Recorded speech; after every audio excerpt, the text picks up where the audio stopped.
about that person. And I was like, oh my God, it's incredible. And it was captured on video and a webcam. And, you know, I mean, that's something I think a lot of people can't relate to unless they've been online dating and they've talked to somebody, you know, for a couple of hours or months, and, you know, you're exchanging all these things, and then, you know, this emotional connection forms. And that was something interesting to me, too. And for people who don't use the tubes, you know about that. Yeah. Pablo, you know, Colleen mentioned about the guy shoot that said that he was openly gay. Daryl, was it? Obviously gay, Daryl. It was so funny. When I talk about the honesty, once again, I had never had a chance to meet you or Ray. So all I would see is the snippets. But when I was watching it tonight and you said, so he came over and he showed me. And see, laying that out like that, and I got to tell you, Pablo, that's what I think I see here today, is that everybody is really captured by your honesty. You really brought a bunch of people together who opened up their hearts. And I mean, I watched the reaction, and yeah, I'm a proud parent. Of course I am. Of course I am. But to listen to these people and Rain pour her stuff out and just say what they had to say, and they see how you treated that, and you did a great job here today. This is beyond anybody's wildest imagination. I'm really proud of you. So Pablo, I want to know, are you an internet dating aficionado, or are you a great director of the future documentaries? We want to know, where's your story now? Where's your story now? My story? Yeah, are you an aficionado of internet dating, or are you a great director of the future in our documentary? I probably was for a while. No, I've been the one man or one woman manager. No, I mean the subject. I mean, are you a great director of our documentaries in the future? Or are you just on the one subject and you're over making films? Are you gonna It make just more? depends if I find something interesting. And like one of the things I wrote, and when you apply to film festivals, you have to basically, it's like a resume, and you have to say, well, what's my goal? And I said, you know, one of the things that I've always heard people say is make something about what you know. Passion. And this is something that I know about because I've been doing it for so long. And, you know, I don't know if I'm going to make any more movies about internet dating per se, but, you know, I still want to make movies. It's something that I've always wanted to do. I don't do this to make money. I do this basically because I want to do it and I want to tell stories. But it's a hard thing to do. And, it's not as hard as, you know, digging ditches, but there's a lot of time you spend doing this, and, you know, my girlfriend can attest to that,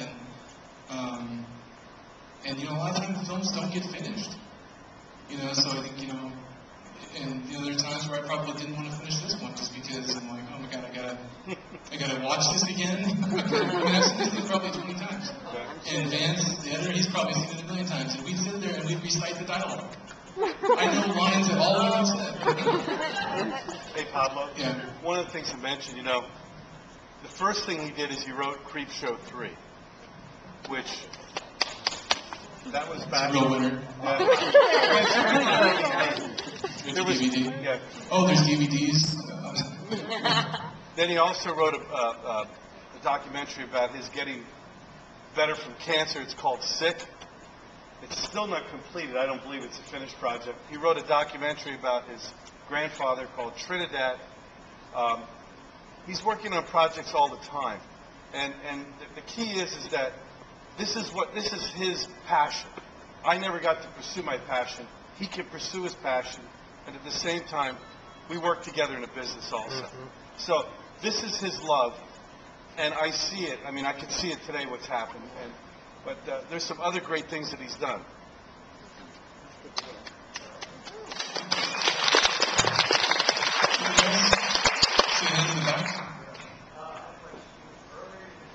Aren't you in the movie, too?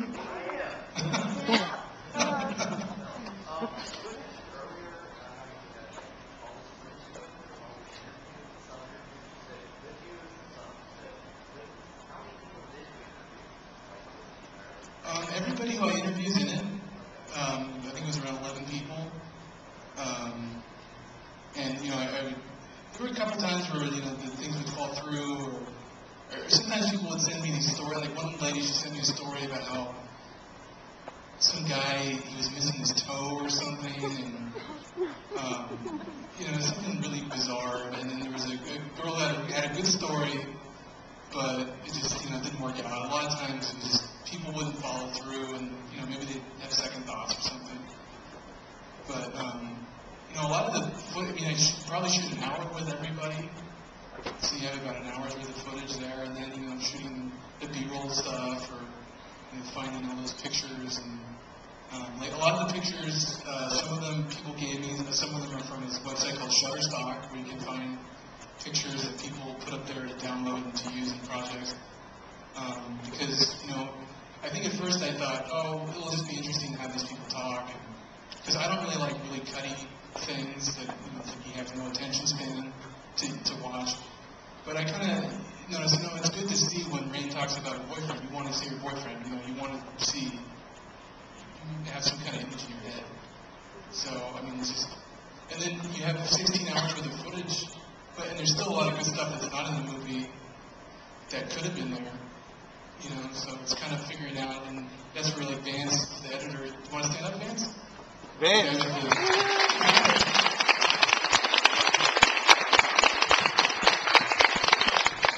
Yeah, he really helped help me find the structure and help me kind of get rid of stuff. Because it's like when you shoot this stuff and you know how hard it is to set up an interview, you want to put it in there, even if it's boring. Or that shot looked really cool. Hey, I got to put it in there. But if it doesn't fit the story, you don't need it. And that's why it's good, I think, for me to have somebody who can help me and say, this is kind of boring. Kind of give you some perspective. Pablo, Yeah. when Allie went to that date, and did you actually chase after that woman and ask her that? So it wasn't scripted. No. Wow. Whose idea was it for the animation? It's my idea for the animation because I thought it's gonna be kind of because it's hard to find actors and it's hard to find actors who are gonna play forward with dialogue. So I put an ad up for a pimp and like 20 people who want to play a pimp or actually I put an ad in for Mono's story. I said I'm looking for African American woman to play a girl who doesn't to meet this deaf guy. He wouldn't get any responses because I think a lot of actors they want. Troy can tell you this, they want screen time, they want dialogue, So I figured, I thought it would be easier to animate stuff. It turned out it was probably a little harder, but I think in the long run it worked out. And I wanted to use more animation in the movie, but it took a long time. And the animator, Dan Weeks is here. He did a really good job. Except for the Marty prostitute story, that was made by another animator who couldn't complete the project. I just thought that stuff turned out so well. And It was great. Yeah. and some of the stories are surreal, so I think they work animated. Some people go, "Oh, is this whole movie animated?" They go, "No, this is parts of it." Any other questions?